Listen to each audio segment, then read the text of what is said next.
20,000 25,000 தர்றேன், சரி 30,000 தரப்பா அதிகப்பா அப்படின்னு பேசுறாரு. எவ்வளவு கேவலமா இருக்கு பாருங்க.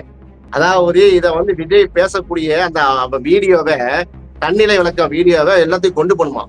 இன்னும் இப்ப பெரிய பெரிய படத்துக்கு நாங்க ப்ரொமோஷன் பண்ண போறோம். அதனால அப்ப கண்டிப்பா உங்களுக்கு தேவையானதை பண்றோம். ஒன்றும் பிரச்சனை இல்லை.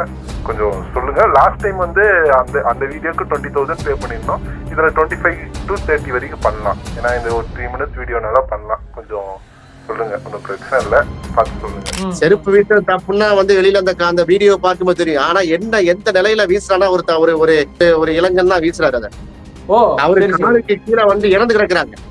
அவர் காலுக்கு கீழே வந்து சில நாட்கள் விழுந்து கிடக்குறாங்க, ஏறி மிதிக்கிறாங்க.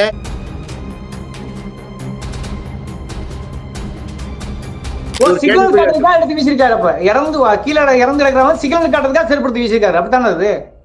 கரெக்ட்.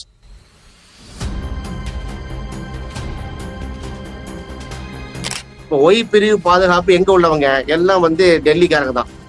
அவங்க செருப்பத்துக்கு வீசுற அளவுக்கு இருக்கிறாங்க. அந்த விசாரணை என்ன, எதுக்கு செருப்பத்துக்கு வீசினா, யாரு வீசினாங்க?